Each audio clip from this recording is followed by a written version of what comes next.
चलिए तो class 10th के मैथमेटिक्स का एक और लेक्चर शुरू कर लेते हैं। तो इस नई क्लास में आप सभी का स्वागत है। चलिए आगे चलते हैं, देखते हैं कि आज हमें क्या पढ़ना है। हमें पढ़ना है बहुपद के शून्यकों का ज्यामितीय अर्थ। अब चूंकि या फिर इंग्लिश में हम कह सकते हैं कि geometrical meaning of zeros of a polynomial. अब इसमें देखिए आप थोड़ा सा ध्यान दीजिए कि बहुपद के शून्यक हम पहले पढ़ चुके हैं और बहुपद के शून्यक के बारे में बहुत डिटेल स्टडी मैं करा चुका हूँ। उससे संबंधित मैंने बहुत सारे प्रश्न भी कराए हैं, समझाए भी, और आपको होमवर्क में जो ऑरेंज कलर से मार्क कर करके मैंने क्वेश्चंस दिए थे वो भी बहुपद के शून्यक के ही थे, मैक्सिमम सवाल उसमें। तो आज हम उन्हीं शून्यकों के ज्योमेट्रिकल मीनिंग देखने जा रहे हैं। अब बहुपद तो हमारे पास कई तरह के होते हैं, जैसे कि रेखीय बहुपद होता था, जैसे कि हमारे पास द्विघात है, जैसे कि तीन घात वाला है, जैसे कि चतुर्घात है ना। तो फिलहाल हम रैखिक बहुपद और द्विघात बहुपद के बारे में डिटेल स्टडी यहाँ पे करने वाले हैं, उनके ज्योमेट्रिकल मीनिंग देखने वाले हैं। तो सबसे पहले शुरुआत कर लेते हैं रैखिक बहुपद से। कहाँ से? रैखिक बहुपद से। रैखिक, उम्मीद करता हूं आपको दिखाई दे रहा होगा, रैखिक बहुपद। रैखिक बहुपद। अब रैखिक बहुपद में इनके शून्यकों को ज्योमेट्रिकली हम कैसे दिखा सकते हैं, या फिर इनके शून्यक की ज्योमेट्री से हमें क्या क्या समझ में आता है, ये मैं आपको एक एग्जांपल के थ्रू एक्सप्लेन करूंगा। रैखिक बहुपद में ज्योमेट्रिकल मीनिंग क्या हो सकती है उनके शून्यकों की, वो मैं आपको यहाँ पे एक एग्जाम्पल से एक्सप्लेन करूंगा। देखिए जैसे कि एक एग्जाम्पल है, 1 सेकंड का टाइम दिए, मैं एग्जाम्पल पहले लिखता हूँ। चलिए स्टूडेंट्स, तो इसको एक एग्जांपल से समझ लेते हैं। देखिए एक एग्जांपल है मेरे पास, लिखा हुआ है कि रैखिक बहुपद 2x+5 को ग्राफ पेपर पर निरूपित कीजिए तथा इसका शून्यक ज्ञात कीजिए। तो इसको सबसे पहले तो ग्राफ पे कैसे हम लोग दिखाएंगे वो आप देखिए, फिर इसके शून्यक को कैसे फाइंड आउट करेंगे ज्योमेट्री में ग्राफ देख के, वो भी मैं आपको एक्सप्लेन करूंगा। तो थोड़ा सा केयरफुली सुनिएगा, थोड़ा सा ध्यान से देखिएगा। देखिए अब हमारे पास बहुपद क्या है, 2x+5। इसका सोल्यूशन मैं करने जा रहा हूं, यहाँ पे सोल्यूशन मैं करने जा रहा हूँ, हल करने जा रहा हूँ। 2x+5 हमारे पास रैखिक बहुपद क्या है, 2x+5। मान लो कि इस 2x+5 को अगर आप हल करते हो तो कुछ आंसर आपका आता है, मान लो y आ जाता है। तो मैंने लिख दिया कि y बराबर 2x+5। एक तरह से ये मैंने एज्यूम किया है, तो यहाँ पे आपको लिखना पड़ेगा माना। क्या माना मैंने? कि y बराबर 2x+5। मैं एज्यूम कर रहा हूँ कि जो बहुपद मुझे दिया है, इस बहुपद को अगर मैं सिंप्लीफाई करता हूँ तो इसका मान किसके बराबर आएगा, y के बराबर आएगा। तो इसलिए मैंने लिख दिया कि माना y बराबर 2x+5। अब एक काम करते हैं, हम अपनी मर्जी से एक सारणी बनाते हैं। अपनी मर्जी से हम लोग क्या बनाते हैं, एक सारणी। अब x और y के संबंध में एक सारणी बनाते हैं, अपनी मर्जी से, अपने मन से हम लोग बनाएंगे। देखिए कैसे बनेगा, जैसे कि यहाँ पे x के मान और यहाँ पे y के मान, ऐसे बना लीजिए आप इसको। यहाँ पे x का मान रखना है, यहाँ पे y का मान रखना है। अब x के अलग अलग मान पे आपको खुद से चेक करना है कि y का क्या क्या मान आता है। तो आप कोशिश करिएगा कि x का कम से कम 4-5 वैल्यू लीजिए। तो मैं यहाँ पे लगभग 4 या 5 कॉलम बना दे रहा हूँ, 1 2 3 4 और ये अपना 5। मैंने 5 कॉलम बना दिया, ठीक है। अब एक काम करो, यहाँ पे एक जगह 0 ले लो, x का मान एक बार 1 ले लो, x का 2 ले लो, आगे और भी है लेकिन मैं लूंगा नहीं। यहाँ पे -1 और यहाँ पे -2। अब x के इन डिफरेंट वैल्यूज पे आप देखो कि y का कितना मान आ रहा है। तो y का मान कितना आ रहा है जरा देखिएगा। y बराबर, यहाँ पे शॉर्ट में मैं आपको जस्ट यहाँ पे एक रफ वर्क करके दिखा रहा हूँ। y बराबर क्या है, 2x+5 है। तो x बराबर अगर -2 आप रखते हैं तो 2 × -2+5 है ना। इसको और सिंप्लीफाई करो तो 2 × 2 कितना हो जाएगा, 4, और वो भी माइनस के साथ, और +5, तो 5 - 4 कितना हो जाएगा आपका, 1 हो जाएगा। तो इसकी वैल्यू आ गई 1। अब -1 पुट करेंगे तो y बराबर क्या हो जाएगा, 2 × -1+5, तो -2 + 5 ये कितना हो जाएगा, 3। तो y की वैल्यू कितनी आ गई, 3, ठीक है। क्योंकि y क्या है, 2x+5 है, तो x की वैल्यू अलग अलग रख के निकालते जाइए। y = 2x+5 था, x की वैल्यू 0 पुट करो। अब 0 पुट करो तो 0 जैसे रखोगे ये पूरा 0 हो जाएगा, है ना। 2x+5 था, 2x+5, तो 5 + 0 कितना हो जाएगा, 5। तो यहाँ पे कितना आ गया, 5। अब x की वैल्यू 1 पुट करो, y बराबर 2x+5 में, है ना। 1 तो 1 रखोगे यहाँ पे तो ये 2 हो जाएगा, 2 + 5 कितना हो जाएगा, 7। तो ये आ गया, 7 आ गया। अब ध्यान से देखिए, मैं थोड़ा सा जल्दी सिंप्लीफाई कर रहा हूँ। अगर आपको समझ में नहीं आ रहा होगा ना तो आप आराम से सिंप्लीफाई करिए, और मैं उम्मीद करता हूँ कि इतना आप कर लेंगे। आप कक्षा 10 में आ गए हैं, 8वीं 9वीं में नहीं है। तो y बराबर है 2x+5, तो x की वैल्यू कितनी पुट करनी है हमें, x की वैल्यू इस बार 2 रखनी है। तो 2 यहाँ पे रखोगे तो 2 × 2 कितना हो जाएगा, 4 + 5 कितना हो गया, 9। तो यहाँ पे इसकी वैल्यू आ गई 9, ठीक है। अब ये हमने कुछ आंकड़े अपनी मर्जी से, बच्चों ऐसे ही आपको भी आंकड़े निकालने होते हैं, x की वैल्यूज आपको लेनी होती है। लेकिन हाँ, इतना जरूर कहूंगा कि जैसे x की वैल्यू आपने 0 ले ली, 1 ले ली, 2 ले ली, तो फिर -1 -2 -3 ये भी आपको लेनी पड़ेंगी।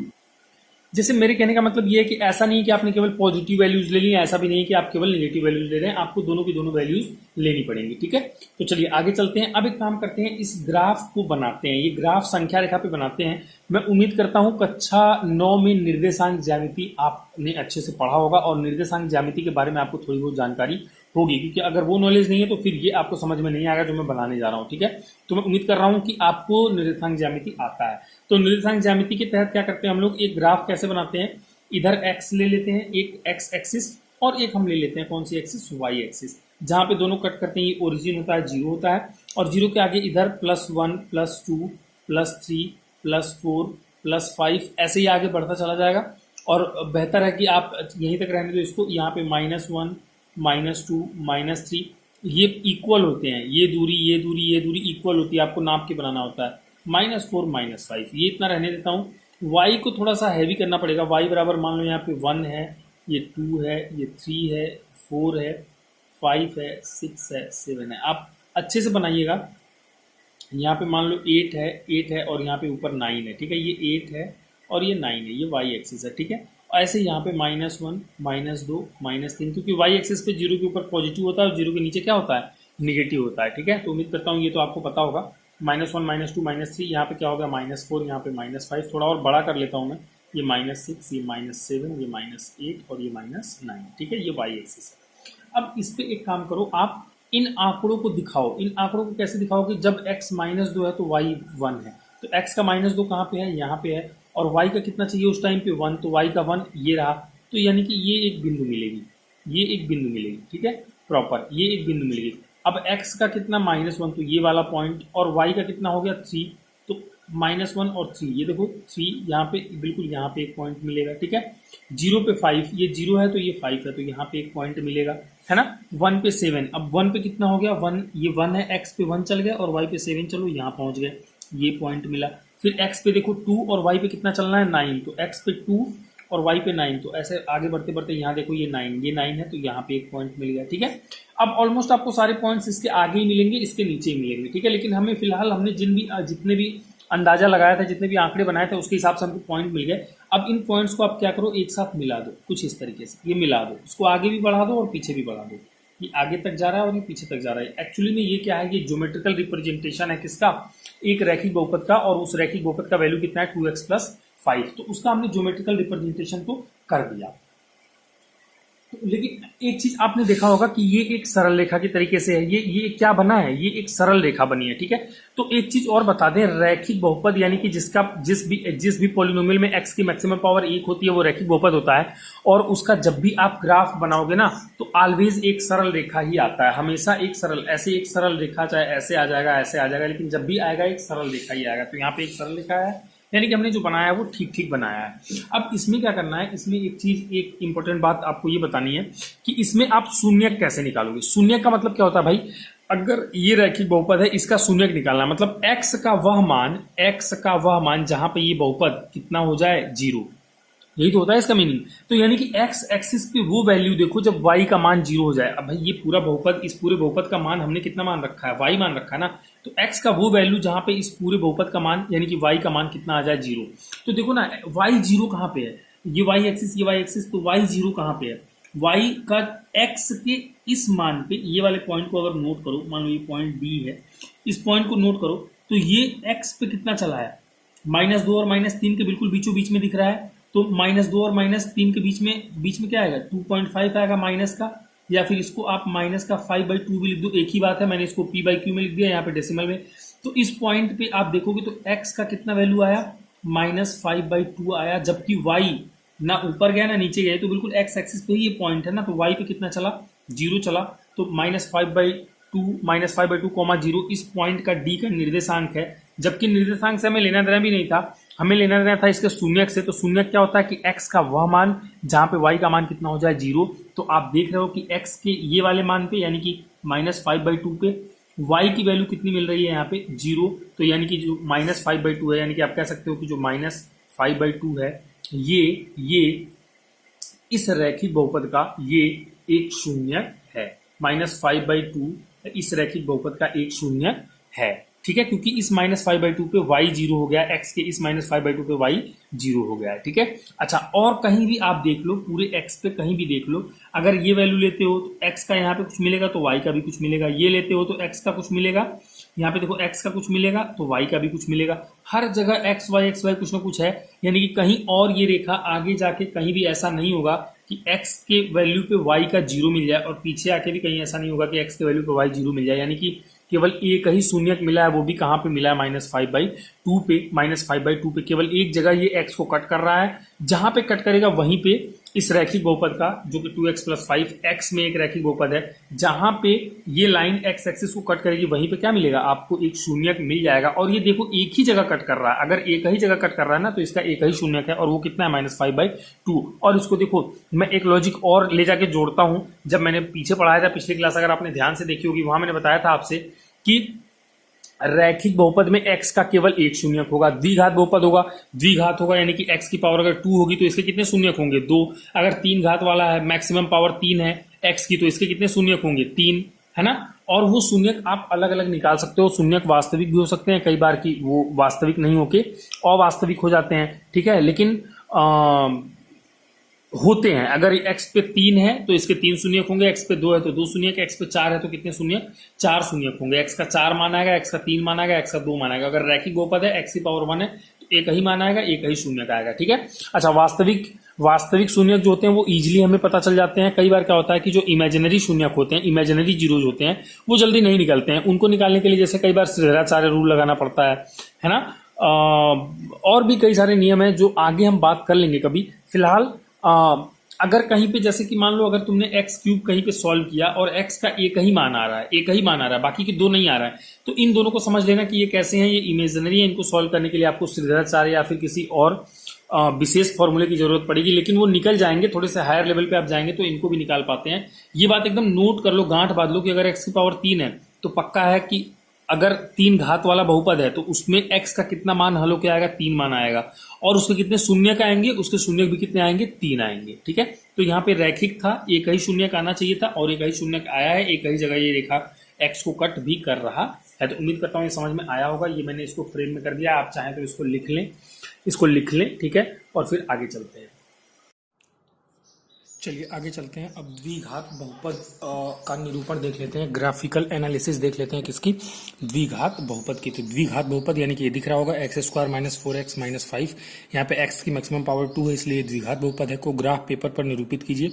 अभी इसका भी ग्राफ बनाने वाले हैं। ठीक है, और क्या करना है, उसके शून्यक ज्ञात करना है। तो शून्यक कैसे ज्ञात करेंगे, शून्यक का मतलब क्या कि x का वह मान जहां पे इस पूरे बहुपद का मान कितना हो जाए, 0 हो जाए। तो वो ग्राफ में भी दिखेगा।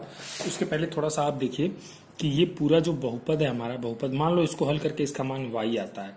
तो सबसे पहले तुम्हें क्या करना पड़ेगा, मानना पड़ेगा कि माना y बराबर x² - 4x - 5। ठीक है, अब y का ये मान लिया। अब तुम बनाओ सारणी। अब इसकी एनालिसिस करो कैसे, सारणी से। सारणी में क्या होता है, x का मान होता है और किसका मान होता है, y का मान होता है। ठीक है, x और y के मान पे अलग अलग। और मैंने पहले ही समझाया कि आपको क्या करना है कि x और y के कम से कम 5-6 मान लेने हैं, जिसमें से कुछ पॉजिटिव वैल्यूज हो, कुछ निगेटिव वैल्यूज हो, है ना। जैसे मान लीजिए यहाँ पे एक जगह कहीं पे 0 ले लो, 1 2 3 4 और साथ में -1 -2 -3। आप 3-4 जगह पे x की वैल्यूज देख के वहां पे y की वैल्यूज निकालो। तो अब देखो यहाँ पे रफ वर्क मैं कर लेता हूँ। यहाँ पे ये y बराबर मेरे पास क्या है, x² - 4x - 5। अब x की वैल्यू -3, यहाँ पे -3 करो तो -3 का स्क्वायर -4 × -3 - 5। तो ये तो 9 हो गया, ये प्लस 12 हो गया -5। तो 12 और 9 कितना होता है, 21 - 5। 21 - 5 कितना होगा, 21 - 5 होगा आपका 16। ठीक है, तो y आ गया 16। ठीक है, इस तरीके से हम एक चार्ट बना के एनालिसिस कर रहे हैं, देखते हैं कि कैसे क्या होता है। चलिए अब अगेन y बराबर -2 रखेंगे तो क्या होगा, -2 का स्क्वायर इसमें रखना है ध्यान से, -2 का स्क्वायर -4 × -2 है ना, और माइनस का 5 है। तो ये कितना हो जाएगा, 4 और माइनस प्लस 8 -5, तो 8 4 12, 12 -5, 12 -5 कितना होता है? 7 होता है। तो इसकी वैल्यू आ गई 7। ठीक है, अब -1 रख के देखिए, इसमें -1 रख के देखिए तो -1 का स्क्वायर -4 इंटू -1 -5, तो ये कितना हो जाएगा? -1 का स्क्वायर 1 + 4 -5, तो ये 5 -5 0, तो यहाँ पे आ गया 0। अब 0 रख के देखिए तो 0 का स्क्वायर -4 इंटू 0 और माइनस का 5, तो ये कितना आ गया? -5 आ गया। ठीक है, आप आराम से सिंप्लीफाई करेंगे। 1 रख के देखिए तो 1 का स्क्वायर 1 -4 करने 4 -5 5 4 9 1 -9 -8 हो गया। ठीक है, ऐसे ही आपको भी करना है भाई। और फिर इसके बाद 2 रख के देखिए, तो इसमें 2 रख के देखिए तो 2 दूनी 4 -4 दूनी 8 -5, तो 8 5 माइनस का 13 और 4, 13 में से 4 घटा दो तो कितना कितना हो जाएगा? 9 हो जाएगा, और 13 बड़ा है तो माइनस साइन, तो इसका वैल्यू आ गया -9। ठीक है, -9। अब 3 रखो, 3 रखो तो देखो कितना आता है। 3 रखने पे 3 रखोगे तो 3 त्रिक 9 -4 तिक्का 12 -5, 12 5 17 और 9 9 8 17 -8 आ जाता है। 4 रख के देख लो, 4 चौका 16 -4 चौका 16 -5, 16 16 खत्म हो गया, इसका वैल्यू आ गया -5। चलिए तो आगे एनालिसिस कर लेते हैं। आगे एनालाइज करिए, इसको एनालाइज करेंगे तो क्या देखेंगे आप कि यहाँ पे ये 0 1 2 3 4 -1, लेकिन y की जो वैल्यूज है थोड़ी बड़ी है, 5 8 9 8 है ना, या फिर 7 16, थोड़ी बड़ी वैल्यूज हैं। तो हमें क्या करना पड़ेगा, हम इस बार देखो चालाकी से x और y एक्सिस को ड्रॉ करेंगे। ये आपका एक बड़ी सी आपके पास है x एक्सिस और एक बड़ी सी आपके पास ये पूरा नीचे तक y एक्सिस, यहाँ पे ओरिजिन होता है। एक काम करिए, इस बार मैं 2 2 का गैप ले रहा हूँ, जैसे 2 ये 4 ये 6 ये 8, क्योंकि यहाँ पे देख रहे हो वैल्यू 16 तक जा रही है, तो हमें वो नंबर्स चाहिए। 8 2 4 6 8, यहाँ पे 10, यहाँ पे 12, और ऐसे यहाँ पे -2, यहाँ पे -4, और फिर क्या हो जाएगा -6 -8 -8 2 10 -10 2 12। ठीक है, ऐसे ऊपर आपको चलना पड़ेगा। 2 यहाँ पे 4, यहाँ पे 6, यहाँ पे 8, यहाँ पे 8 2 10, यहाँ पे 12, यहाँ पे 14, और यहाँ पे कहीं पे है 16। ठीक, और नीचे आइएगा तो क्या आ जाएगा? -2, फिर -4 -6 -8 -10 -12 -14 -16 -18। ठीक है, अब इस पे वैल्यूज को रखिए। x जहाँ पे 0 है वहां पे y का वैल्यू कितना है? -5। तो x जहाँ पे 0 है वहां पे y का वैल्यू है -5, तो -6 और -4 के बीच में यहाँ कहीं पे होगा -5। ये लो, एक पॉइंट मैंने दिखा दिया। ठीक है, अब दूसरा पॉइंट देखिए, जहां पे x 1 है वहां पे y कितना है? -8। तो x का 1 तो यहाँ कहीं बीच में होगा 1, और y का कितना है? -8। तो ये देखिए -8 यहाँ पे दिख रहा होगा आपको, तो ये देखिए, ये यहाँ से नीचे आएंगे -8 तक, तो ये पॉइंट मिलेगा। फिर 2 पे -9, तो x का 2 है, y पे -9 है, तो 8 के जस्ट नीचे कहीं पे होगा, यानी कि यहाँ पे कहीं पे होगा -9, 8 और 10 के बीच में। फिर 3 पे -8 है, 3 पे -8, तो इसके बीच में कहीं पे 3 होगा, और -8 यानी कि ये रहा -8, इसी के बराबर में 3 के आसपास, तो यहाँ पे एक पॉइंट मिल जाएगा। फिर 4 पे -5, ये 4 है, ये 4 है, 4 पे -5, तो -6 के ऊपर कहीं यहाँ पे, और ये रहा -4, तो यहाँ पे ये देखो, ये 4x का 4, और ये यहाँ पे -5, तो ये पॉइंट मिलेगा। अभी हमको ये इतने पॉइंट्स मिले हैं। अब माइनस वाले में चलते हैं। x -1 है तो y 0 है, x का -1 यानी कि यहाँ बीच में, तो y कहीं नहीं गया है, 0 पे है, तो ये पॉइंट मिला हमें। ठीक है, ये पॉइंट मिला। इसके बाद क्या है, x का -2 है तो ये 7 है, x का -2 है, x का y का वैल्यू पॉजिटिव में 7 है, तो 7 यहाँ पे कहीं पे है ऐसे, और ये -2, तो ये पॉइंट मिलेगा हमें। ठीक है, और -3 पे कितना है? 16 है, तो ये -3 यहाँ कहीं पे बीच में है, 2 और 4 के बीच में 3, -3 और 16 मिला है, यानी कि 16 तो यहाँ कहीं पे दिख रहा है, तो एक पॉइंट यहाँ मिल गया हमें।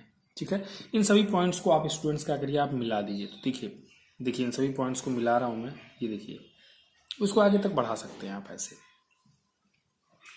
ठीक है, तो ये ग्राफ आएगा, ऐसा ग्राफ आएगा। ये हमने ग्राफ बना दिया, किसका? इस बहुपद का x² - 4x - 5 का ये ग्राफ बना दिया। ठीक है, अब इस ग्राफ में देखिए, इसमें ध्यान से देखिए, इसने x एक्सिस को कहां कहां कट किया है स्टूडेंट्स, बी केयरफुल, बहुत ही ध्यान से देखिएगा। x एक्सिस को कहां कहां कट किया है? एक तो इसने यहां पे किया हुआ है, ये रहा ना x एक्सिस।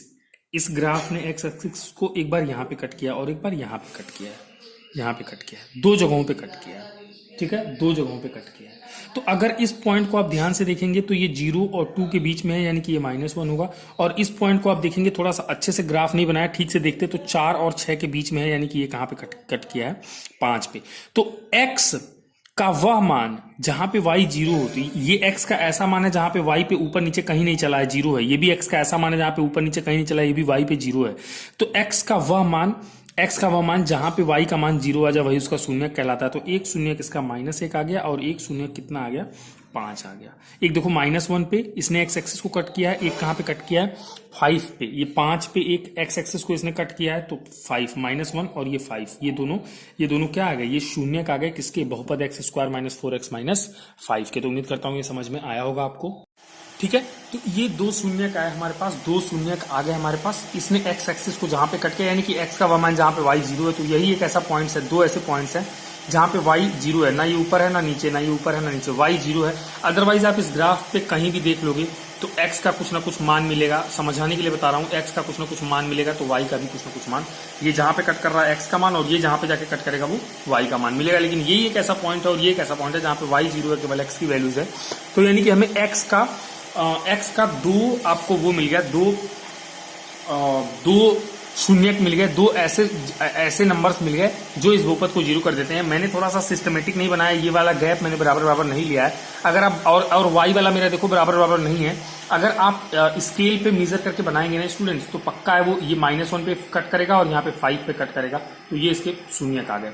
अब इसमें देखिए इंपॉर्टेंट बात, मैं आपको थोड़ी सी कुछ एक जरूरी बातें आपको समझा देता हूँ यहाँ पे, जो आपको जानना जरूरी है। देखिए ये जो स्ट्रक्चर बना है ना, यू के जैसा बना हुआ है, ऐसा लग रहा है जैसे यू बना हुआ है। तो कभी भी अगर ऐसा स्ट्रक्चर बने, या फिर इसका उल्टा ऐसा बने, या फिर ऐसा स्ट्रक्चर बन जाए, ये ऐसे, ये उल्टे के बजाय ऐसे, इसको ऐसे कर दो और इसको ऐसे घुमा दो, तो कभी ऐसा स्ट्रक्चर बन जाए। ऐसे स्ट्रक्चर्स को जो यहाँ पे बना है, इसको हम लोग ना हिंदी में परवलय कहते हैं, परवलय। जैसे इसको क्या कहते हैं, वृत्त, जैसे इसको क्या कहते हैं, आयत, वैसे ही इसको, इस तरह के स्ट्रक्चर्स को हम लोग क्या कहते हैं, जब ऐसे कभी बनता है तो क्या कहते हैं, परवलय कहते हैं। इसको परवलय कहते हैं, या फिर इंग्लिश में पैराबोला कहते हैं, पैराबोला। ये कढ़ाई की तरह से या फिर यू शेप में जब कभी बनता है, चाहे ऐसे बन जाए, ऐसे बन जाए, ऐसे बन जाए, ऐसे बन जाए, तो ऐसी आकृति को हम लोग कहते हैं परवलय, या फिर इंग्लिश में क्या कहते हैं इसको, पैराबोला। इंग्लिश में क्या कहते हैं, पैराबोला। तो एक चीज नोट कर लीजिए, एक चीज याद कर लीजिए कि जब भी द्विघात बहुपद होगा, जब भी x की मैक्सिमम पावर 2 होगी और बहुपद कैसा होगा, द्विघात, बहुपद कैसा होगा, द्विघात। तो द्विघात बहुपद में पहली बात तो x का कितना मान आएगा, 2 मान, क्योंकि पावर 2 है। कितने शून्य का आएंगे, 2 आएंगे। और जब भी इसका आप ग्राफ बनाओगे, जब भी ग्राफ बनाओगे, तो आपको ग्राफ में क्या मिलेगा, ग्राफ अगर आप बनाओगे तो आपके ग्राफ में क्या मिलेगा, आपको परवलय मिलेगा, या फिर आप इंग्लिश में कह सकते हो पैराबोला मिलेगा। ठीक है, पैराबोला, इंग्लिश में पैराबोला या फिर हिंदी में परवलय। जब भी आप कभी भी, चाहे ये हो चाहे दुनिया का कोई भी द्विघात बहुपद हो, द्विघात बहुपद, क्वाड्रेटिक पॉलिनोमियल हो, आप बनाना, अगर आपका पैराबोला नहीं मिला, कुछ इस तरीके का शेप, इस तरीके का शेप, या फिर इस तरीके का शेप अगर आपको नहीं मिला, इनको क्या कहते हैं, मैंने नाम बताया, परवलय या फिर पैराबोला। अगर ये नहीं मिला तो आप समझ जाना आप ग्राफ गलत बना रहे हो। अगर पैराबोला मिला तो आप समझ जाना कि ग्राफ आप सही बना रहे हो। तो हमने ग्राफिकल एनालिसिस कर ली, इसके जस्ट पीछे हमने रेखीय बहुपद का किया था, रैखिक बहुपद का, रैखिक का, लीनियर का। उसमें देखा था एक ही x का मान आ रहा था और हमेशा एक सीधी रेखा मिल रही थी। तो आपको ध्यान रखना है, रैखिक बहुपद का ग्राफ जो होता है वो हमेशा एक सरल रेखा में होता है, और द्विघात बहुपद का ग्राफ हमेशा कैसा होता है, परवलय या फिर पैराबोला में होता है। तो ये आपको एग्जाम्पल तो मैं उम्मीद करता हूं समझ में आया होगा। जिस हिसाब से मैंने इसकी एनालिसिस की, जिस हिसाब से मैंने इसका ग्राफ बनाया, तो आप ये एग्जाम्पल लिखिएगा, जैसे जैसे यहाँ पे एग्जाम्पल लिखा है। ये सब आपको काट पीट, ये सब द्विघात और ये सब नहीं लिखना है अभी, लेकिन ये सवाल में मान लेना है, फिर सारणी x का मान रख के ये कैलकुलेशन आपको लिखनी है, फिर ये ग्राफ आपको अच्छे से बनाना है। ठीक है, और ये ग्राफ में नीचे जैसे मैंने लिखा है ना, ग्राफ कैसा बना है, परवलय या फिर पैराबोला, ये आपको बना लेना है। और ये वाला स्ट्रक्चर जो है, इसके बारे में अभी मैं डिटेल एनालिसिस कराऊंगा, ये आपको अभी नहीं बनाना है, और ये भी आपको अभी बनाने की जरूरत नहीं है। ठीक है, तो ये आप करिए, आपको दिख रहा होगा। आप वीडियो को पॉज करिए, लिखिए, फिर आगे चलते हैं।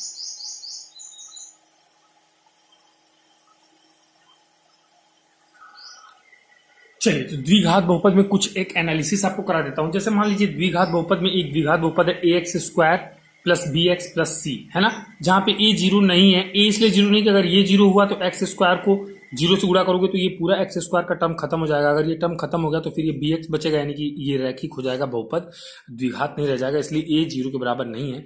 तो कभी भी द्विघात बहुपद के जब आप ग्राफिकल एनालिसिस करते हैं, कभी भी, चाहे मैथमेटिक्स में कोई भी आपके पास क्वाड्रेटिक पॉलिनोमियल होगा, तो उसमें मुख्य रूप से तीन तरह का स्ट्रक्चर बनता है। जब भी आप उसको बनाओगे तो मुख्य रूप से मैक्सिमम टाइम आपको तीन तरह का स्ट्रक्चर देखने को मिलेगा, केवल तीन तरह का स्ट्रक्चर देखने को मिलेगा। एक तो ये इस तरह का, दो केसेस हो सकते हैं। एक तो ये इस तरह का, इसमें भी दो केसेस हो सकते हैं। एक तो इस तरह का, इसमें भी दो केसेस हो सकते हैं। एक स्ट्रक्चर ऐसा मिल सकता है आपको ये वाले केस में, ये वाले केस में कि ये आपके पास एक्स एक्सिस वाई एक्सिस, और जो हमारा द्विघात बहुपद था, जब इसका मैंने जब इसके पॉइंट्स को, जैसे ये वाला पॉइंट्स हमने लिया ना, ये एक हमने एक्स और वाई का मान पूरा निकाला, फिर निकालने के बाद हमने पॉइंट्स को डिटेक्ट किए, फिर उसको मिलाया। तो कई बार क्या होता है, यहाँ पे देखिए ऐसा बनता है, ऐसा बनता है, लेकिन ये भी एक्स एक्सिस को कितनी जगह पे कट कर रहा है, दो जगह पे कट कर रहा है। कितनी जगह पे कट कर रहा है? दो जगह पे कट कर रहा है। तो पक्का है कि इसके कितने शून्यक होंगे? दो शून्यक। इसके कितने शून्यक होंगे? दो शून्यक। कितने शून्यक होंगे? दो, क्योंकि यहाँ पे कहां पे दो शून्यक, ए पे और एक ए डैश पे। ठीक है। अच्छा, अब ऐसे ना बन के ग्राफ हो सकता है उल्टा ऐसे बने, जैसे कि ये वाली सिचुएशन ऐसे बन सकता है ग्राफ। इसमें भी कितने शून्यक होंगे? दो शून्यक होंगे। कौन कौन से? ए और ए डैश, क्योंकि देखिए एक्स एक्सिस को इसने कहां पे कट किया है? एक तो यहां पे और एक यहां पे। जहां पे एक्स को कट करेगा, यानी एक्स का यह मान जहां पे वाई 0 है, एक्स का यह मान जहां पे वाई कितना है? 0 है, तो ये क्या कहलाएगा? बहुपद का शून्यक। तो एक तो ये केस बन सकता है जिसमें दो शून्यक होंगे। अब देखिए ये केस कब बनता है? उल्टा पैराबोला कब बनता है? ऐसा पैराबोला कब बनता है? जब a लेस देन 0 हो, यानी कि a लेस देन 0 मतलब ये है ना, ये निगेटिव हो जाए। मान लो -1x² -2x² -3x² -4x², ऐसा हो अगर द्विघात बहुपद में, पक्का है उसका जो ग्राफ बनेगा वो उल्टा ही बनेगा। और अगर ये पॉजिटिव हो, जैसे कि 2x², 3x², 4x², तो इसका ग्राफ पक्का है यू की तरीके से बनेगा। इसलिए मैंने लिखा a ग्रेटर देन 0। अब देखिए एक केस और होता है, एक केस यहां पे ये वाला होता है। इस केस में क्या होता है स्टूडेंट्स? इस केस में क्या होता है? अब देखिए एक स्ट्रक्चर और बनता है। कई बार क्या होता है, जब हम ग्राफ बनाते हैं तो पैराबोला हमारा ऐसा बनता है, पैराबोला ऐसा बनेगा। अब इसमें खास बात ये होगी कि देखो इस पॉइंट पे, केवल ए पे ये एक्स एक्सिस को कट करेगा। यही एक ऐसा पॉइंट है जहां पे एक्स के इसी मान पे, एक्स बराबर ए पे वाई का वैल्यू कितना है? ना ऊपर ना नीचे, वाई का वैल्यू कितना है? 0। तो यानी कि ये ए एक शून्य का, अब ये एक्स, ये पैराबोला घूम गया, अब ये नीचे चला गया, ये नीचे चला गया। वाई को तो कट कर रहा है, लेकिन एक्स को ये कहीं पे कट नहीं कर रहा है, एक जगह पे कट कर रहा है। तो इसका पक्का है कि शून्य कितना होगा? एक शून्यक होगा। कितना शून्यक हो गया? एक शून्यक हो गया। और वो भी क्या, कहां पे? ए पे। एक शून्यक होगा और वो भी कहां पे होगा? ए पे होगा। ठीक है। अच्छा, ये वाला उल्टा पैराबोला कब बनेगा? जब ए लेस देन 0 होगा। और सीधा पैराबोला कब बनेगा? जब ए ग्रेटर देन 0 होगा। इस केस में क्या होता है, ये एक जगह पे, यहां भी देखो एक ही जगह पे टच कर रहा है, इसके बाद एक्स एक्सिस को कहीं पे भी कट नहीं करेगा। तो इसका भी कितना शून्यक होगा? एक शून्यक होगा, एक शून्यक होगा, है ना। और वो भी कहां पे होगा? ए पे होगा। उम्मीद करता हूं आपको समझ में आ रहा होगा। अच्छा, कुछ एक पॉलिनोमियल आपको, क्वाड्रेटिक पॉलिनोमियल ऐसे दिए होते हैं, जैसे कि सपोज दैट कोई भी एक ऐसा पॉलिनोमियल दिया होगा, उसको हल करोगे, जब उसमें कई सारे पॉइंट्स को पाओगे तुम, कई सारे पॉइंट्स उनको मिलाओगे, तो ऐसा पैराबोला बनेगा। अब ये पैराबोला में खास बात यह है कि इसने एक्स एक्सिस को कहीं पे भी कट नहीं किया है, कहीं पे भी टच नहीं किया है। तो अगर ये एक्स एक्सिस को कहीं पे भी कट नहीं करेगा, कहीं पे भी टच नहीं करेगा, तो ऐसा पैराबोला, जब एक्स पे कहीं काटा ही नहीं, एक्स का कोई ऐसा मान मिला ही नहीं जहां पे इसका मान, इसकी वैल्यू कितनी हो जाए? शून्य। इस बहुपद की वैल्यू कितनी हो जाए? शून्य हो जाए। ऐसा कोई मान मिला ही नहीं, तो हम इसको कह सकते हैं कि शून्य बहुपद, मतलब इसका कोई बहुपद नहीं है। शून्य, सॉरी, बहुपद नहीं, इसका कोई शून्यक नहीं है। आप ऐसे इसको कह सकते हैं। इस केस में क्या होगा कि कोई भी शून्यक नहीं है। इस केस में क्या हुआ कि कोई भी शून्यक नहीं है, इसका कोई भी शून्यक हो ही नहीं सकता है। ठीक है, इसका कोई भी शून्यक हो ही नहीं सकता है। ठीक है, तो ये ये जब लेस देन 0 होगा तो उल्टा पैराबोला बनेगा, और जब ए ग्रेटर देन 0 होगा तो सीधा पैराबोला बनेगा। ये भी देखो, इसने भी ये एक्स एक्सिस को कहीं पे भी टच या कट नहीं किया है। तो आप इस केस में भी जब ऐसा पैराबोला बनेगा, यही मुश्किल से 1 2 3 4 5 6 केसेस हैं जिनको मैंने मुख्य रूप से नोट में 1 2 3 केसेस में डिवाइड किया। यही मैक्सिमम 3 तरह का स्ट्रक्चर आप बना सकते हो या बन सकता है जब कभी भी आप क्वाड्रेटिक इक्वेशन को सॉल्व करोगे। तो यहाँ पे भी क्या था कि कोई भी शून्यक नहीं है ना। तो ये इस तरीके के स्ट्रक्चर्स आपको मिलेंगे। इसके अलावा और कोई स्ट्रक्चर आपको नहीं मिलेगा जब भी आप क्वाड्रेटिक पॉलिनोमियल का ग्राफिकल रिप्रेजेंटेशन करेंगे। ठीक है, उम्मीद करता हूं आपको समझ में आया होगा। अच्छा देखो, ये भी a less than zero, a greater than. देखिए जहां जहां लेस देन जीरो है पैराबोला उल्टा बनेगा, जहां जहां a लेस देन जीरो है पैराबोला हमेशा उल्टा बनेगा। ये अलग बात है कि कहीं दो जगह कट करेगा, कहीं एक जगह, कहीं एक भी जगह नहीं। और जब भी a ग्रेटर देन जीरो है तो पैराबोला हमारा सीधा बनेगा, हमेशा u की तरह बनेगा। देखो u u u, बस अर्थ कहीं दो जगह कट किया, कहीं पे एक जगह, कहीं पे कट ही नहीं किया, ठीक है। अच्छा एक चीज और, अगर द्विघात बहुपद है x की पावर 2 है तो x के कितने हल होंगे, x के कितने मान आएंगे, x के कितने मान आएंगे 2। बार बार मैं रिपीट कर रहा हूं, बार बार आपको समझा रहा हूं। और x के कितने शून्य आएंगे 2। लेकिन जैसे मैं यहां कह रहा हूं कि एक ही शून्य है, मैं यहां कह रहा हूं कि कोई भी शून्य नहीं है बच्चों, इसका मतलब ये है कि यहां पे कोई भी वास्तविक शून्यक नहीं है। यहां पे यहां पे एक वास्तविक शून्यक है, यहां पे एक शून्यक है ना, मतलब एक वास्तविक शून्यक है। और मैं कह रहा हूं कि दो में से ये द्विघात बहुपद है, बावजूद इसके इसका एक शून्यक है, तो एक और शून्यक होना चाहिए। क्योंकि मैं तो ये कह रहा हूं कि जब ax square plus B X plus C को जब भी सिंप्लीफाई करेंगे तो x की दो वैल्यूज आएंगी और शून्यक भी कितने आएंगे, 2 आएंगे। तो इसका अगर एक शून्यक है तो बाकी एक शून्यक मैं कह रहा हूं कि है ही नहीं, है ही नहीं। मैं ये नहीं कह रहा हूं बच्चों, है, लेकिन शून्यक भी दो तरह का होता है, दो तरह का होता है। एक होता है वास्तविक, एक होता है आभासी, है ना। यानी एक होता है रियल, एक होता है इमेजिनरी। इमेजिनरी तो रियल और इमेजिनरी में डिफरेंस क्या है, रियल और इमेजिनरी में डिफरेंस क्या है। रियल वाले जो होते हैं, आपको रियल नंबर्स तो पता ही है, रियल नंबर्स पता है कि नहीं, आपको पता है कौन कौन से होते हैं भाई रियल नंबर्स। आप मैथमेटिक्स में जितने भी नंबर्स को जानते हो, चाहे परिमेय हो, अपरिमेय हो, पूर्णांक हो, पूर्ण हो, प्राकृतिक हो, धनात्मक हो, ऋणात्मक हो, शून्य हो, सबको मिला दो, सबका एक समुच्चय बना दो, तो क्या बन जाता है, वास्तविक संख्या। तो इसमें दोनों इसके मूल वास्तविक हैं, दोनों मूल वास्तविक। इसमें एक मूल वास्तविक है, एक कैसा है, आभासी। और इसमें देखो बच्चों, ये एक ऐसा बहुपद है जिसमें इसका कोई भी मूल वास्तविक नहीं है, इसके दोनों के दोनों मूल कैसे हैं, आभासी हैं। आभासी मूल का मतलब मैं आपको थोड़ा सा हिंट करता हूं। जब कभी भी करड़ी के अंदर माइनस आ जाता है ना, जैसे मैंने लिखा करड़ी के अंदर -2, ये सरासर गलत है, करड़ी के अंदर कभी माइनस आ ही नहीं सकता है। लेकिन जब मैथमेटिक्स ब्रॉड होती गई, लोग मैथमेटिक्स में बहुत ज्यादा दिमाग लगाते गए, पढ़ते गए, आगे बढ़ते गए, तो फिर करड़ी में माइनस की भी जरूरत हमें पड़ गई। और ये -2 को भी बाद में सही ठहराया गया कहीं कहीं, लेकिन वो आपको पढ़ने को मिलेगा इंटरमीडिएट में। -2 करड़ी में -2 को एक्चुअली √2 आयोटा या फिर इसको 2 आयोटा ऐसे लिख देते हैं। 2 आयोटा, आयोटा मीन्स होता है माइनस करड़ी में। तो ये खैर जो भी कुछ होता है, लेकिन मैं ये बता रहा हूं कि एक कॉन्सेप्ट होता है जहां पे करड़ी के अंदर भी ऋणात्मक वैल्यूज को जगह दिया गया है। वो गणित हम पढ़ेंगे कहां पे, 12वीं में जब हम गणित पढ़ेंगे तब। अभी हमारे सिलेबस में नहीं है, तो हम ये मान के चल रहे हैं कि करड़ी के अंदर माइनस हो ही नहीं सकता, ये गलत लिखा है, ये गलत लिखा है। जब ये गलत लिखा है, जब ये हो ही नहीं सकता, तो जब भी कोई ऐसा द्विघात बहुपद होगा, कोई ax square plus B X plus C का,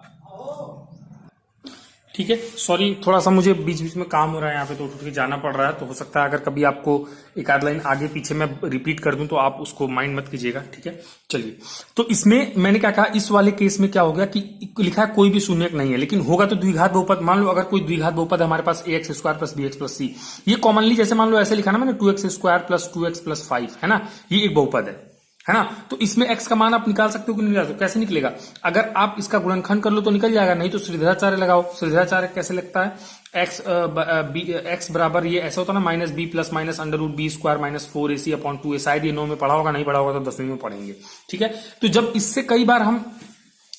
जब हम कई बार बहुपद का शून्यक निकालते हैं ना बच्चों, तो ये करड़ी के अंदर जो b स्क्वायर माइनस 4ac है ना, ये निगेटिव हो जाता है, इसमें ऋणात्मक संख्या आ जाती है और वो गणित में वैलिड नहीं है, तो हम वहीं पे काट देते हैं। हम कहते हैं कि नहीं ये तो गलत है, इसका कोई शून्यक नहीं है। लेकिन बच्चों ट्रू चीज क्या है, सच्ची बात क्या है, सच्ची बात यह है कि जब मैं कहता हूं कि कोई भी शून्यक नहीं है, जबकि ये बहुपद इस तरीके का है, ax square plus B X plus C द्विघात है, तो जब मैं बार बार कह रहा हूं कि इसके 2 हल होंगे और 2 शून्यक होंगे, और मैं यहां कह रहा हूं कि कोई भी शून्यक नहीं, तो इसका तात्पर्य ये है कि इस वाले का कोई भी वास्तविक शून्यक नहीं है, लेकिन इसके 2 शून्यक हैं। कैसे हैं, आभासी हैं। लेकिन आभासी हमारे गणित में उसका कोई मतलब नहीं। विज्ञान थोड़ी है कि इमेजिन कर लो कि ये 2 है, इमेजिन कर लो कि ये 4 है। मान सकते हो कि माना ये x है, लेकिन x का मान बाद में निकलता है, लेकिन ये नहीं मान सकते हो कि माना x बराबर ये होता है तो होता है। भाई हमें कहीं ना कहीं से हल करके निकालना पड़ेगा, तो इसका हल ही नहीं निकल पाता, गणित में वो चीज मान्य ही नहीं, इसीलिए हम कहते हैं कि इसका कोई बहुपद ही नहीं, जबकि है वो कैसा है, इमेजिनरी है, ठीक है। तो उम्मीद करता हूं आपको ये समझ में आया होगा। तो अब जब मैं कहूंगा कि है और जब मैं कहूंगा नहीं है, तो आप समझ जाना, है तो वास्तविक है, और जब नहीं है तो वास्तविक नहीं है, लेकिन बहुपद है, कैसा है, आभासी है। उम्मीद करता हूं आपको समझ में आया होगा। तो ये ग्राफ आप यहाँ पे जो भी as a board, as a screen पे आपको दिख रहा होगा, जो भी फालतू बातें लिखी हैं वो आपको जैसे ये सब तो मैंने समझाने के लिए किया था, तो ये आपको लिखने की जरूरत नहीं है, बस आपकी अंडरस्टैंडिंग के लिए। और मैं उम्मीद करता हूं कि आप मेरी बात समझे होंगे, ये वास्तविक और आभासी वाला, क्योंकि ये ऐसा होता है ना आगे जाके। एक बार जैसे बहुत जब हम लोग इंजीनियरिंग करते थे तो इंजीनियरिंग लेवल पे भी जैसे एक बार क्या हुआ कि क्लास में ये मुद्दा उठ गया कि भाई अगर कोई द्विघात बहुपद है और या फिर कोई 3 घात वाला बहुपद है, क्यूबिक इक्वेशन है और उसका हल निकाल रहे हैं तो एक ही उत्तर आ रहा है, या फिर कोई कई बार ऐसा होता है पॉलिनोमियल है उसका हल निकालते हैं तो एक ही उत्तर आता है, तो लोग कहते हैं भाई अगर ये द्विघात है तो इसका 2 उत्तर होना चाहिए, अगर ये क्यूबिक है 3 घात वाला उसका 3 उत्तर होना चाहिए, एक ही रहा है बाकी के कहाँ है। तो कई बार ये डाउट उठा था, तो इसको चूंकि मेरा बेसिक कॉन्सेप्ट क्लियर था इसलिए मैंने बताया था वहां पे कि भाई इसके वास्तविक हैं तो हम कह रहे हैं कि एक ही इसका हल होगा या फिर इसका 2 ही आंसर होगा। अगर 3 घात वाला है तो तीसरा कहाँ है, तो तीसरा आभासी इमेजिनरी है, लेकिन वो मैथ में अलाउड नहीं इसलिए हम दिखाते नहीं है। तो कई बार ये जब आप बड़े हो जाएंगे तो आप कई बार ये सोच सकते हैं कि भाई ऐसा क्यों हो रहा है, ऐसे पॉलिनोमियल होते हैं, तो फिर आपका कंफ्यूजन, अगर आप यहाँ पे ये चीज थोड़ा सा स्मार्टली अगर अपने दिमाग पर जोर डाल के अब सीख सको तो आपको आगे ये कंफ्यूजन नहीं होगा। तो पहले तो आप इसमें से ये पूरा ऐसे ही यहाँ पे द्विघात बहुपद ये X square plus B X plus C A 0 नहीं है, और नोट में पहला ऐसे ही फिगर बनाइए, लिखिए कि 2 शून्यक ए और ए डैश, 2 शून्यक ए और ए डैश, चित्र ऐसे ही बना के ये ए लेस देन है, मैंने बताया समझाया, ए लेस देन पे हमेशा उल्टा बनेगा और ए ग्रेटर देन पे हमेशा पैराबोला या फिर परवलय कैसा बनेगा, सीधा बनेगा। और ये कैसा ग्राफ देता है, पैराबोलिक देता है, परवलय आकार देता है, यहाँ पे भी मैंने लिखवाया था परवलय ग्राफ कैसा बना, परवलय या फिर पैराबोला इंग्लिश में कहते हैं, तो वो आपने लिखा ही होगा। अभी फिलहाल ये पूरा नोट ऐसे के ऐसे लिख लीजिए, आपको समझ में आया होगा कि मैंने यहाँ पे ग्राफिकल क्या एनालिसिस कराई है, दिस इज मोस्ट इंपॉर्टेंट। और ये जितना कठिन लग रहा है अगर आपको समझ में आया होगा तो मुझे लगता है उतना ही आसान भी लग रहा होगा। कुल मिला के द्विघात बहुपद में इससे ज्यादा अलग कोई भी पैराबोला का स्ट्रक्चर नहीं बनेगा, चाहे दुनिया का कोई भी बहुपद हो, ठीक है। तो ये पूरा बना लो और ऐसे अच्छे से, जैसे मैंने लिखा है 1 शून्यक ए डैश है, यहाँ पे जैसे मैंने लिखा कोई भी शून्यक नहीं है, ये सब आपको स्पष्ट रूप से लिखना है। ये देखिए घेर दे रहा हूं मैं, ये देखिए इसके अंदर का ये सब आपको लिखना है, ये सब, बाकी ये सब बाहर वाला नहीं लिखना। चलिए तो फ्रेम में मैं कर देता हूँ, इसको वीडियो को पॉज करिए और लिखिए, पूरा का पूरा आ गया होगा पूरा स्क्रीन पे। चलिए इसको पॉज करिए और लिखिए, फटाफट कंप्लीट करिए।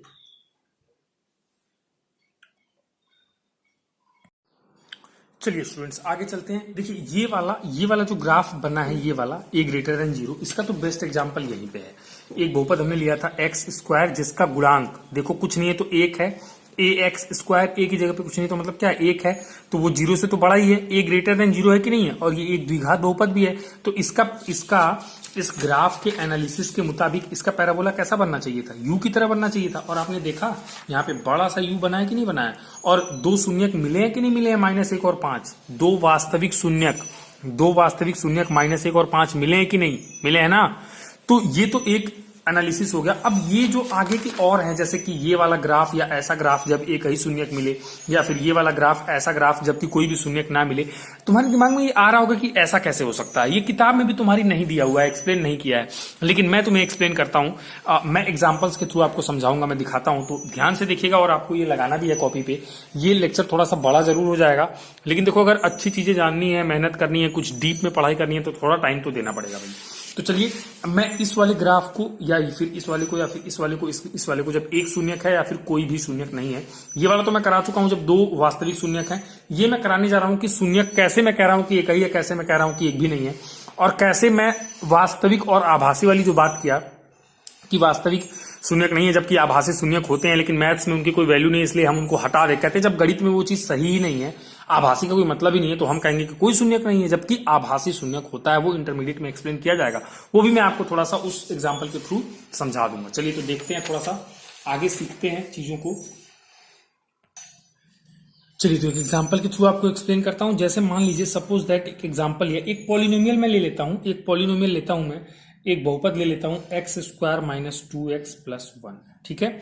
और मैं ये कहता हूं कि इसका आपको बनाना है ग्राफीय निरूपण करना है और हमें बताने हैं इसके शून्यक, ठीक है। एक तो इसका ग्राफ बनाना है और ग्राफ देख के हमें क्या करने हैं, इसके शून्यक बताने हैं, ठीक है। तो सबसे पहले तो तुम ये देख लो कि X square minus B X square plus B X plus C, ये एक पॉलिनोमियल है, द्विघात बहुपद है, तो पक्का है पैराबोला बनेगा। अच्छा ये देखो जरा, ये देखो तो ए की जगह पे कुछ नहीं है ना, यानी कि 1 होगा, ए एक्स स्क्वायर में कुछ नहीं है, इसका मतलब गुणे 1 होगा, तो ए की जगह पे 1 है। तुलना करोगे जब इससे A X square plus B X plus C से तुलना करोगे तो एक्स स्क्वायर ए की जगह पे कुछ नहीं है, तो मतलब क्या है 1 है, जो कि ग्रेटर देन 0 है, तो पैराबोला हमारा यू की तरह बनना चाहिए, ठीक है, बनना चाहिए। और ये देखते हैं कि इसका शून्यक एक शून्यक आता है कि 2 शून्यक आता है कि कोई भी शून्यक नहीं आता है। तो सबसे पहले तो मान लो ये बहुपद था x square minus 2x plus 1, इसका मान y है, तो माना y बराबर एक्स स्क्वायर माइनस 2x और प्लस 1। ठीक है, अब इसकी सारणी बनाओ, वही पुराना काम, सारणी बनाओ। तो यहाँ पे x का मान और अलग अलग y का मान चेक करना है हमें, x और y का मान चेक करना है हमें। एक काम करते हैं, मैं 1 2 3 फिर 0 फिर 1 2 3, ये 5 6 वैल्यूज मैं ले लेता हूँ। यहाँ पे मान लो 0 है, ये 1 है, 2 है, 3 है, ये -1 है, -2 है और -3 है। देखते हैं कि इसकी वैल्यूज क्या आती हैं। तो ये हमने रफ वर्क कर लिया। अब देखो y क्या है, y बराबर x square minus 2x plus 1 है, यहां से मैंने लिखा। तो अब इसमें x बराबर -3 रखिए, तो -3 का स्क्वायर 9 माइनस 3 रखेंगे तो ये +3 दूना 6 और +1 9 6 15, एक हो गया 16, तो ये आ गया 16। यहाँ पे -2 रखिए, -2 रखेंगे तो कितना हो जाएगा, -2 रखेंगे तो हो जाएगा ये 4 + 1 यानी 4 4 8 1 9। फिर से एक काम करते हैं, -1 रखते हैं तो ये 1 + 2 + 1 2 1 3 1 ये हो गया 4। फिर से 0 रखते हैं, 0 रखेंगे तो हो जाएगा 1, 0 रखिए 0 0 ये 1। फिर 1 रखिए तो 1 -2 + 1 तो 0 हो जाएगा। फिर 2 रखिए तो 2 दूना कितना होता है बताइए, 2 दूना 4, 2 रखिए तो -4 + 1 ये 1 आ गया। फिर 3 रखिए तो 3 3 का 9 -3 दूना 6 + 1 9 1 10 -6 ये कितना हो गया 4। ठीक है, चलिए तो अब इसका ग्राफ बनाते हैं, अच्छे से बनाएंगे ग्राफ तभी हमें समझ में आएगा। देखिए, तो ये आपका x एक्सिस और ये आपका y एक्सिस, बहुत डीप में हम जा रहे हैं भाई। अगर देखो ध्यान दोगे तभी समझ में आएगा, जो अच्छे बच्चे मैं उम्मीद करता हूँ उन्हें तो पक्का ये समझ में आ जाएगा।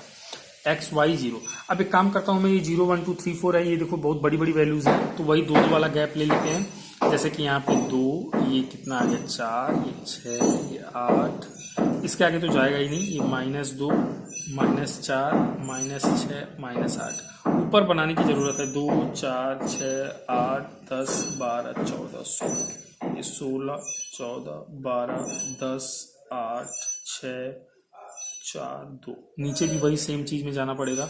2 4 6 8 10 12 14 16, -2 -4 -6 -8 -10 -12 14 और ये 16। ठीक है, अब चलिए अब इसको बनाइए फटाफट। तो x की वैल्यू जब 0 है, देखिए यहाँ से चलते हैं, x -3 तो 16, x कितना, यहाँ कहीं पे -3 होगा, -3 तो y कितना है, पॉजिटिव का 16 है, यानी कि यहाँ पहुंच गया भाई, ये 16 ही है ना, यहाँ एक पॉइंट यहाँ मिल गया।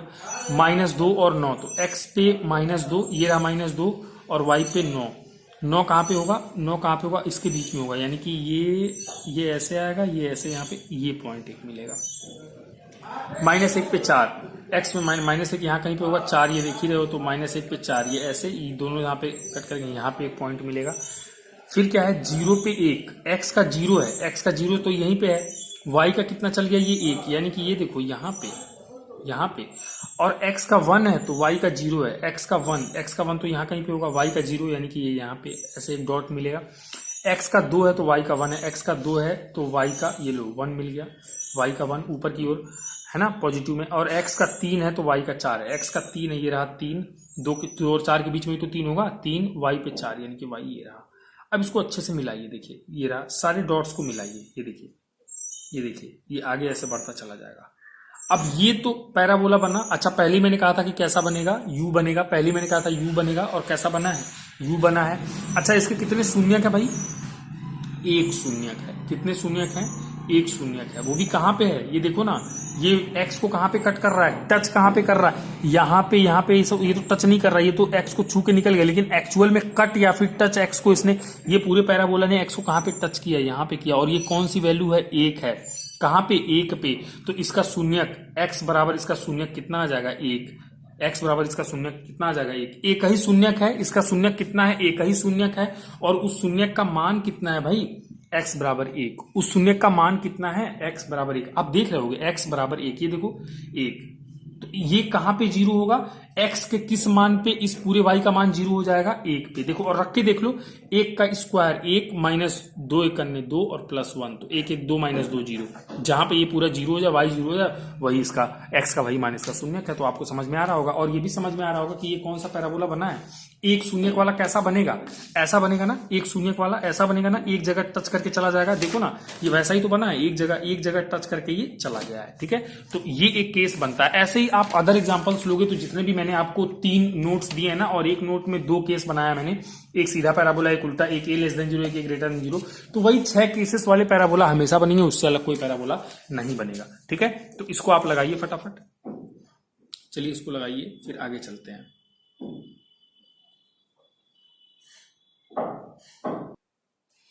चलिए एक और पॉलिनोमियल की स्टडी आपको करा देता हूं, एक और पॉलिनोमियल की स्टडी कराता हूं। देखिए जैसे एक और पॉलिनोमियल हमारे पास है, मान लो x² प्लस x प्लस 7। देखते हैं कि ये कौन से टाइप का बहुपद है, इसका अगर हम ग्राफ बनाते हैं तो कैसा ग्राफ बनता है। तो इसमें मान लो कि इसका मान y है, तो वही पुराना काम माना, y बराबर x² प्लस x प्लस 7, है ना। अब इसके बाद आपको क्या करना है, सारणी बनाना है। सारणी बनाइए। सारणी कैसे बनेगा, x और y में बनेगा, है ना, x और y में बनेगा, ये x और ये y।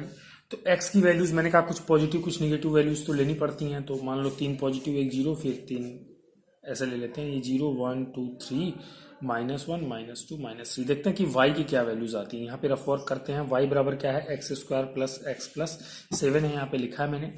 तो y बराबर, अब x बराबर -3 रखो, -3 तो 3 त्रिका 9 -3 धन 7, तो 9 7 16, 16 में से 3 घटा दो तो कितना बचा, क्योंकि प्लस प्लस एक साथ जुड़ेगा और बाकी घटाना एक साथ। तो 9 7 16 -3 कितना होगा, 13। तो इसकी वैल्यू मैंने लिख दी 13। अब एक काम करते हैं, y की वैल्यू रखते हैं -2, y की वैल्यू रखते हैं -2, तो कितना आएगा, 2 दूना 4 -2 धन 7, 7 4 11, 11 में से 2 घटा दो, 9 बचा।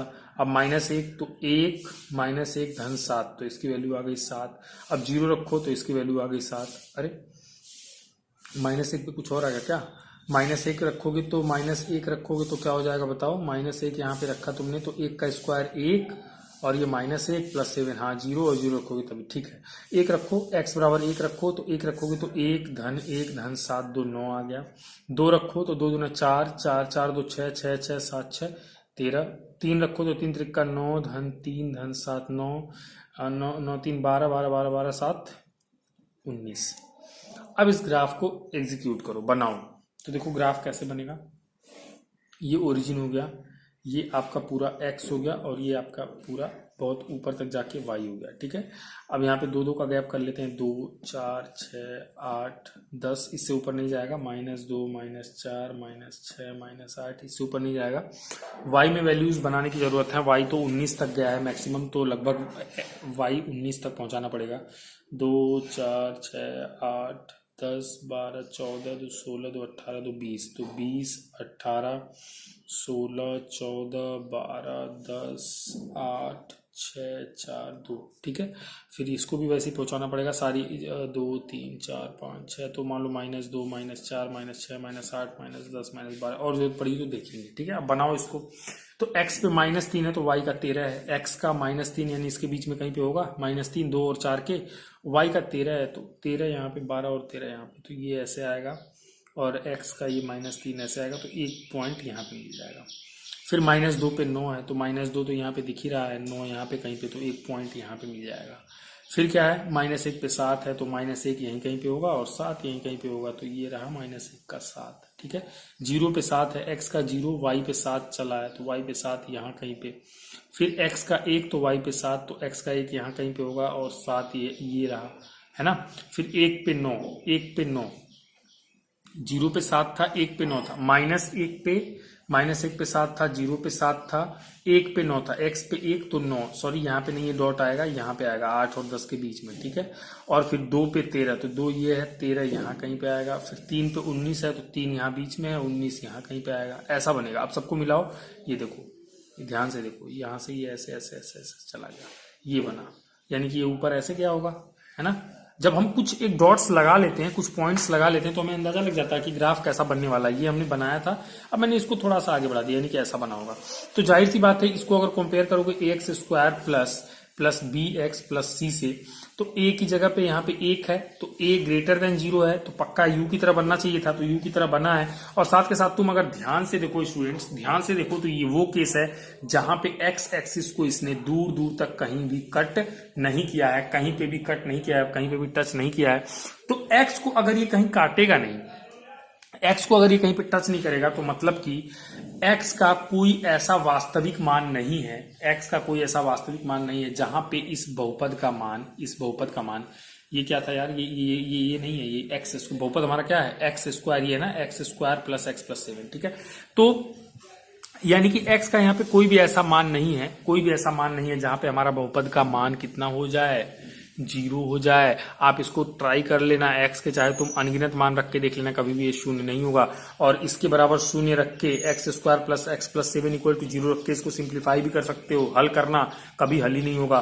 तो वास्तविक रूप में x का कोई ऐसा मान नहीं है जहां पे, वास्तविक रूप में x का कोई ऐसा मान नहीं है जहां पे ये 0 हो। इसीलिए ये ग्राफ एक्स एक्सिस पे ये ग्राफ ना तो कहीं पे टच कर रहा है, ना तो कहीं पे कट कर रहा है, ना तो कहीं पे ये टच कर रहा है, ना तो कहीं पे कट कर रहा है। ये ग्राफ एक्स एक्सिस के ऊपर ही ऊपर बना हुआ है।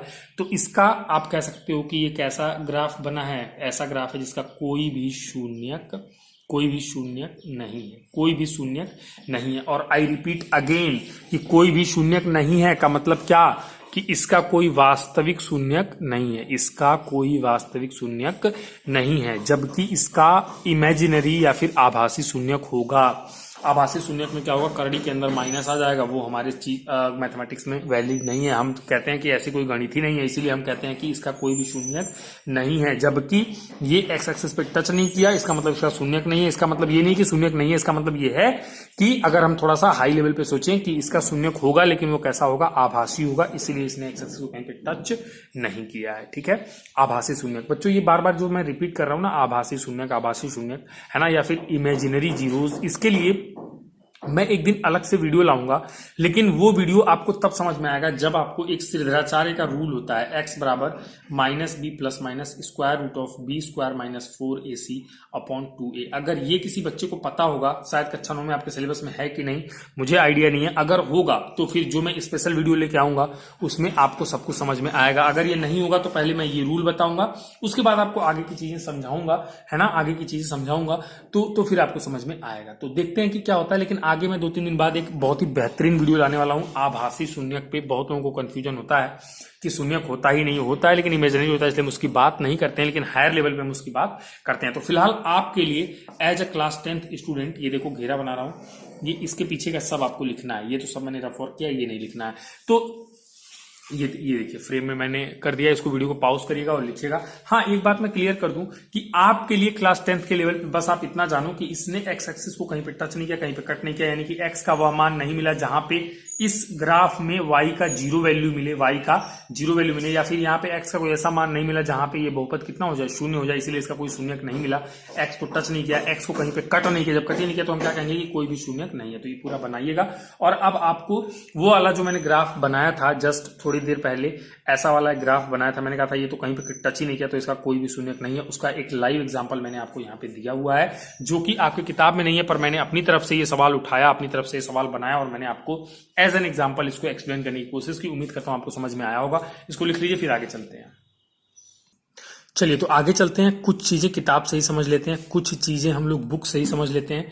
जैसे कि ये एग्जाम्पल नंबर 8 मैंने कराया नहीं, लेकिन अब आप कर सकते हो, बहुत इजी है। जरा ध्यान से देखना क्या लिखा हुआ है। एग्जाम्पल नंबर 8 को केयरफुली देखो, कह रहा है निम्न में से कौन सा द्विघातीय बहुपद का ग्राफ नहीं है।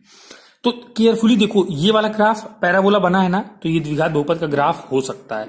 ये पैराबोला बना है ना, उल्टा बना हो लेकिन पैराबोला बना है ना, परवलय बना है, मैं बता चुका हूं कि परवलय क्या होता है। तो ये भी आपका द्विघात बहुपद का ग्राफ हो सकता है। ये भी उल्टा पैराबोला बना है ना, तो ये भी द्विघात बहुपद का ग्राफ हो सकता है। अच्छा, इसमें क्या है, एक्स को कहीं पे कट नहीं किया है तो इसके शून्यक नहीं है, इसके भी शून्यक नहीं है, इसके 2 शून्यक हैं। देखो यहाँ पे कट किया और यहाँ पे कट किया, 2 शून्यक हैं। और ये देखो, ये पैराबोला नहीं बना, ये तो पता नहीं क्या एस की तरह उल्टा सीधा टेढ़ा टेढ़ा बन गया है। तो ये पक्का है कि डी वाला द्विघातीय बहुपद का ग्राफ नहीं है। तो हमारा उत्तर क्या होगा, डी होगा। उम्मीद करता हूं आपको समझ में आया होगा। चलिए एग्जांपल और किताब से ही समझते हैं। जैसे कि ये एग्जांपल नंबर 10th को देखिएगा। एग्जाम्पल नंबर 10 को देखिएगा, लिखा हुआ है कि त्रिघात बहुपद x³ - 4x को ग्राफ पेपर पर निरूपित कीजिए तथा उसके शून्य ज्ञात कीजिए। बहुत आसान है, मैं बस आपको एक्सप्लेन कर देता हूं। देखो कितना इजी है ये। इसमें क्या करना है आपको, इसमें यहां पे देखिए, पहले तो इस पूरे को y मान लेना है, तो y मान लिया, y बराबर x³ - 4x, ठीक है, x³ - 4x। अब इसके बाद देखो कहता है कि इसके ग्राफ को निरूपित करने के लिए अब x और y की सारणी बनाएंगे, तो ये बना दिया इसने, 0 -2 -1 1 2। इस पे y बराबर ये x³ - 4x में x का मान एक बार -2 रख के हल करो, एक बार -1 रख के हल करो, एक बार 0 रख के, तो क्या आएगा, 0 आएगा, 3 आएगा, 0, ये आएगा हल करने पे। अब क्या करोगे, ग्राफ पे बनाओगे x और y एक्सिस, 0 1 2 3 -1 -2, ये पूरा बना लोगे जैसे मैंने बनाया। अब क्या करोगे, 0 पे 0 है तो एक पॉइंट यहां मिला, -1 पे 3 है तो x का -1, y का 3, चलते चलते एक पॉइंट यहां मिला, एक पॉइंट यहां मिला, एक पॉइंट यहां मिला, एक पॉइंट यहां मिला। अब इन सभी पॉइंट्स को आपस में उसने क्या किया, मिला दिया, तो ऐसा ग्राफ मिला। आप देख रहे हो ना, ये 2 3 4 5 पांचों पॉइंट्स को आपस में मिलाओगे तो ऐसा ग्राफ मिलेगा। इसको थोड़ा आगे तक बढ़ा दिया, इसको थोड़ा पीछे तक बढ़ा दिया, तो ये ग्राफ बन गया। तो ग्राफ पे तो हमने निरूपित कर दिया। अब हमसे कह रहा है कि इसके शून्यक बताओ, इसके शून्यक बताओ। तो देखो बच्चों कितना इजी है, इट्स सो इजी भाई। x में बहुपद है ना, तो x का वह मान जहां पे इसका मान शून्य हो जाए, यानी इस पूरे को हमने y माना, यानी x का वह मान जहां पे y 0 हो जाए, तो वो उसका क्या कहलाएगा, वो उसका शून्य कहलाएगा। तो x एक्सिस को जहां जहां पे कट करेगा वो ही एक ऐसे पॉइंट्स होंगे जहां पे x का तो कुछ मान होगा, लेकिन y वहां पे उस पर्टिकुलर पॉइंट पे y का मान कितना होगा, उस पर्टिकुलर पॉइंट पे y का मान होगा 0, तो वही हमारे आंसर्स हो जाएंगे। तो बी केयरफुली, देखो यहाँ पे ध्यान से, एक तो ये ए पॉइंट, एक तो O पॉइंट, एक तो D पॉइंट, ये 3 ऐसे पॉइंट हैं जहां पर x एक्सिस को इस पूरे ग्राफ ने कट किया, बाकी कहीं नहीं किया है, तो इसके 3 शून्यक हैं, 1 2 3। और ये कहां पे कट हुआ, -2 पे, तो इसका एक शून्यक -2 है।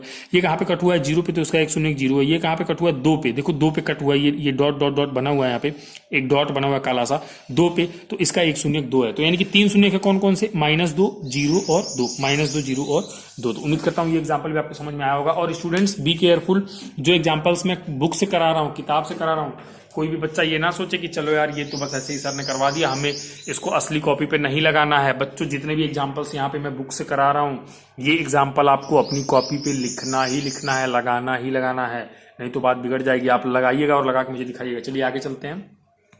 चलिए एक एग्जाम्पल और देखिए, एग्जाम्पल नंबर 11 दिया हुआ कि दिए गए चित्र में बहुपद px का ग्राफ प्रदर्शित है, px के शून्यकों की संख्या ज्ञात कीजिए। एक ग्राफ बनाया है, देखो x y ऐसा ग्राफ बना है, एक ग्राफ बना है। कहता है इसमें बताइए कि px, अच्छा ग्राफ x में है, px पॉलिनोमियल x में है, px का मतलब क्या, पॉलिनोमियल किस में है, x में है।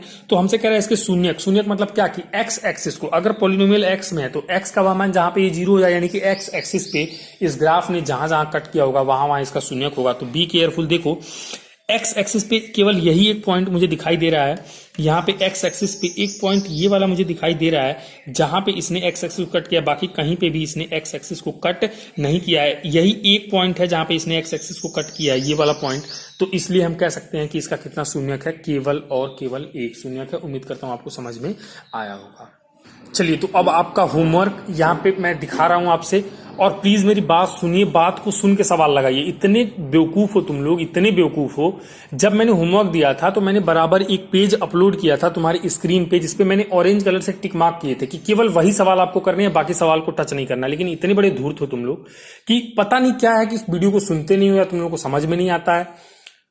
मतलब जो सवाल मैंने नहीं बोले उसको आपने ट्राई क्यों किया है, उसमें आपने गलती भी की है, फिर खुद भी कंफ्यूज हो और दूसरों को भी कंफ्यूज करोगे।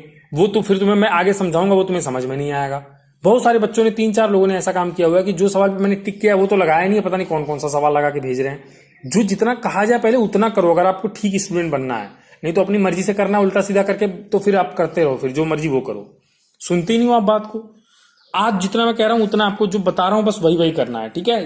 किताब की प्रश्नावली 2.1 है, ये 2.1 है, लेकिन जितना मैंने बता दिया बस वही करना है। आज आपका होमवर्क है कि आप सवाल नंबर 6 टिक कर लो। सवाल नंबर 6 आपको करना है, बहुपद के शून्यकों के ज्यामितीय अर्थ बताइए। सवाल नंबर 7 आपको करना है, दिए गए चित्र में y बराबर px का ग्राफ दिया गया, जहां px एक बहुपद है, px के शून्यकों की संख्या। अभी ग्राफ में आपको दिखा, चलिए ये है वो ग्राफ, पहला, दूसरा, तीसरा, चौथा, ये ग्राफ बना लीजिएगा आप। और आपको सवाल तो दिख ही रहा होगा। चलिए सवाल भी मैं थोड़ा सा दिखाता हूं आपको। ये रहा सवाल, यहाँ पे सवाल था क्वेश्चन नंबर 7। ये रहा, दिए गए चित्र में y बराबर px का ग्राफ दिया गया है, जहां px का एक बहुपद है, जहां px एक बहुपद है, सॉरी px एक बहुपद है, px के शून्यकों की संख्या ज्ञात कीजिए। यहाँ पे 1 2 3 4 इन चारों ग्राफ्स को देखकर आपको बहुपद के कितने शून्यक हैं, एक शून्यक है कि दो शून्यक है कि तीन शून्यक है, चार शून्यक है, वो आपको बताना है। इसके जस्ट अभी एक मैंने एग्जाम्पल आपको ये वाला कराया था, ये वाला एग्जाम्पल कराया था, ठीक ऐसे ही जैसे मैंने यहाँ पे x को कहाँ पे कट किया चेक करके मैंने बताया कि एक शून्यक है, वैसे ही आपको बताना है। ठीक है, तो उम्मीद करता हूं कि आपको ये दिख रहा होगा। ठीक है, ये दिख रहा होगा आपको, और आप वीडियो को पॉज करके आप लिख रहे होंगे। तो सवाल नंबर 6 आपको करना था, सवाल नंबर 7 आपको करना है, सवाल नंबर 7 पहला दूसरा तीसरा चौथा ये आपको जरूर करना है। फिर सवाल नंबर 8 आपको करना है आज की क्लास में, सवाल नंबर 8 आपको करना है। देखिए पूरा साफ साफ दिख रहा है कि रैखिक बहुपद x+5 का ग्राफ निरूपित कीजिए तथा दिए गए बहुपद के शून्यक भी ज्ञात कीजिए। और सवाल नंबर 9 भी आपको करना है, निम्नलिखित द्विघात बहुपद को ग्राफ पर निरूपित कीजिए तथा उनके शून्यक भी ज्ञात कीजिए। ये आपको देखिए ये -2x² है, मैं दिखा दे रहा हूं, इसको थोड़ा जूम कर देता हूं, मैं इसको थोड़ा जूम कर देता हूं, थोड़ा और ज्यादा आपको क्लियर दिखाई देगा। ये देखिए 9वां, ये एक सेकेंड 9वां, ये देखिए ये आ गया 9वां आपके पास।